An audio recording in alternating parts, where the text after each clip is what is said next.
श्रीमन नारायण नारायण हरि हरि।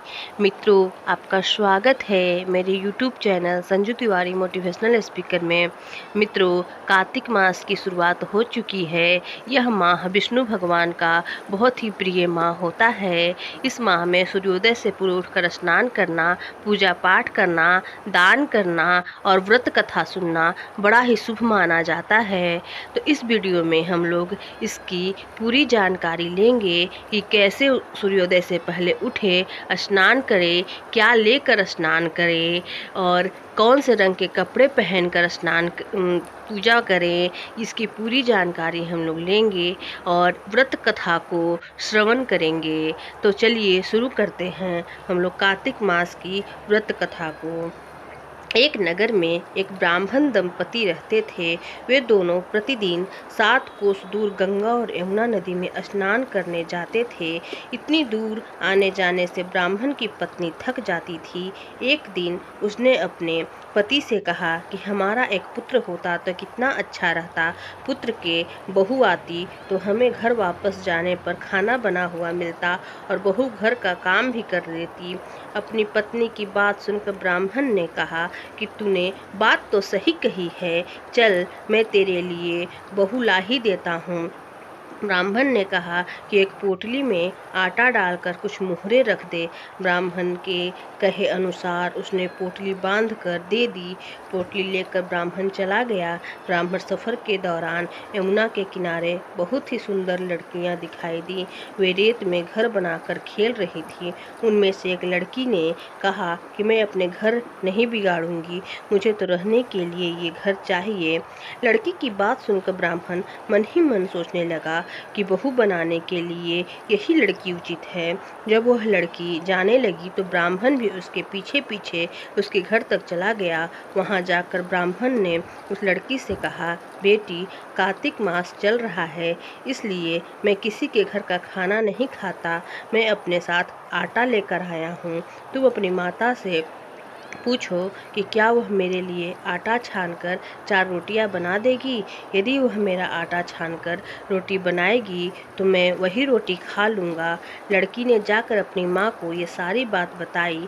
माँ ने कहा, उचित है, जाकर ब्राह्मण देव से कह दो कि वह अपना आटा दे डाले, मैं रोटी बना दूँगी। जब वो आटा छानने लगी तो आटे में से मुहरे निकले। वह सोचने लगी कि जिसके आटे में इतने मुहरे हैं उसके घर में कितने मुहरे होंगे।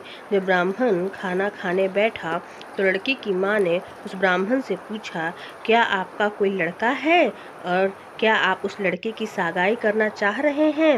यह सुनकर ब्राह्मण ने कहा कि मेरा लड़का तो काशी में पढ़ने गया है, लेकिन यदि तुम कहो तो खांड को कटोरे से विवाह करके तेरी बेटी को अपने साथ ले जाऊं।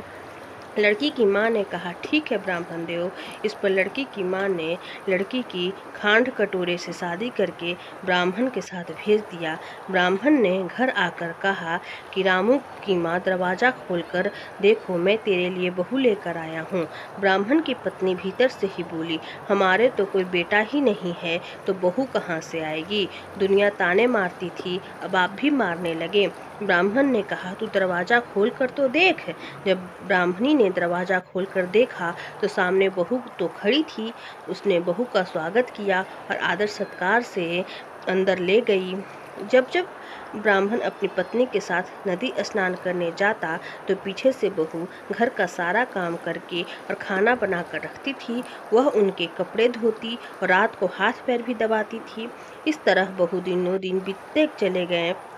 ब्राह्मणी ने अपनी बहू से कहा कि बहू, कभी भी चूल्हे की आग मत बुझने देना और मटके का पानी कभी ख़त्म मत होने देना। परंतु एक दिन चूल्हे की आग बुझ गई। यह देखकर बहू घबरा गई और भागी भागी अपने पड़ोसन के पास गई और कहा कि मेरे चूल्हे की आग बुझ गई है, मुझे थोड़ी आग चाहिए।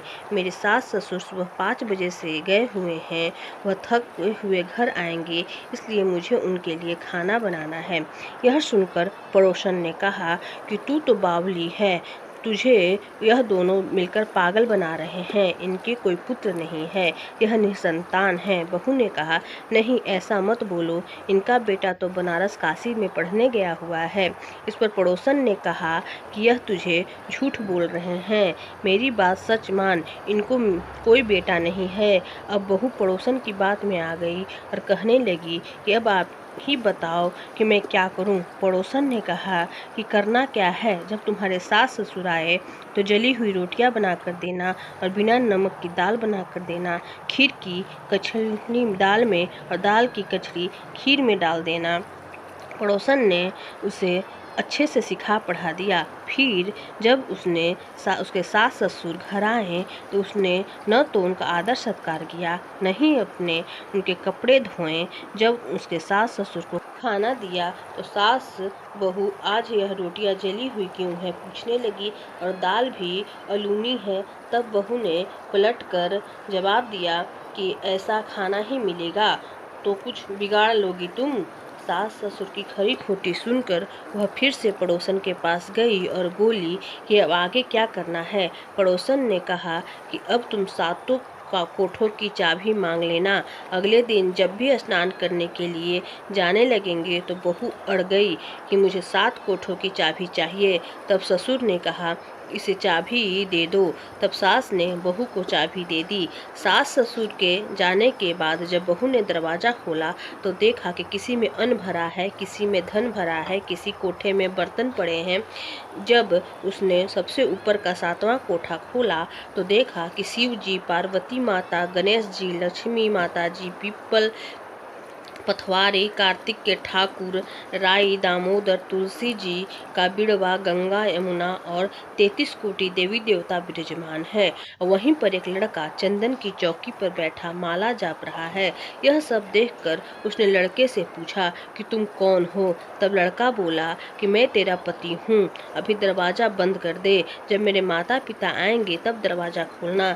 यह सब देखकर वह बहुत खुश हुआ और 16 श्रृंगार कर सुंदर वस्त्र पहनकर अपने सास ससुर का इंतजार करने लगी। उसने अपने सास ससुर के लिए अच्छे अच्छे पकवान बनाए।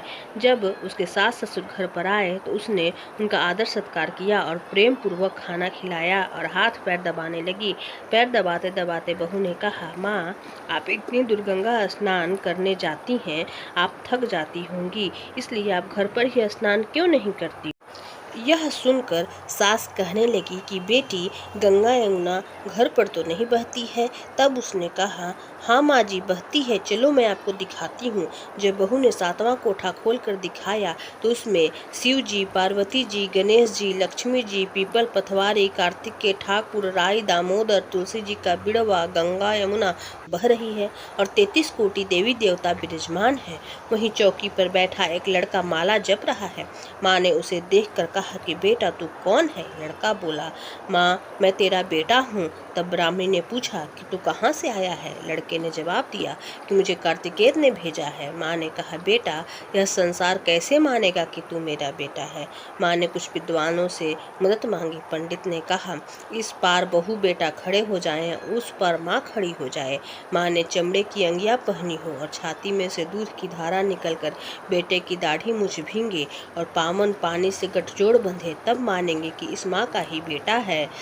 उसने ऐसा ही किया। चमड़े की अंगिया फट गई और छाती से दूध की धार निकलकर बेटे की दाढ़ी मूछ भींग गई। पवन पानी से बहू बेटा का गठजोड़ बंध गया। यह सब देखकर ब्राह्मण और उसकी पत्नी की खुशी का ठिकाना न रहा। तो यह थी कार्तिक मास की कथा। हे कार्तिक के ठाकुर, जैसे ब्राह्मण और ब्राह्मणी को बहू बेटा दिया वैसे सबको देना। कार्तिक मास की कथा कहने, सुनने और हुंकार भरने वाले सब पर कृपा करना। तो मित्रों, यह थी कार्तिक मास की कथा। इसकी श्रवण से आपके सारे कष्ट दूर हो जाते हैं, घर धन धान्य से भर जाता है। तो मित्रों, यह कथा आप गुलाबी रंग के कपड़े पहनकर किया कीजिए और सुना कीजिए।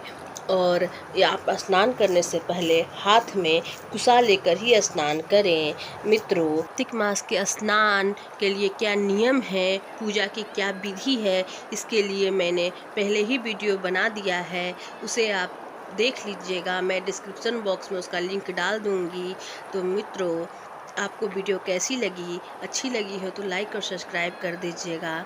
पूरा देखने के लिए धन्यवाद।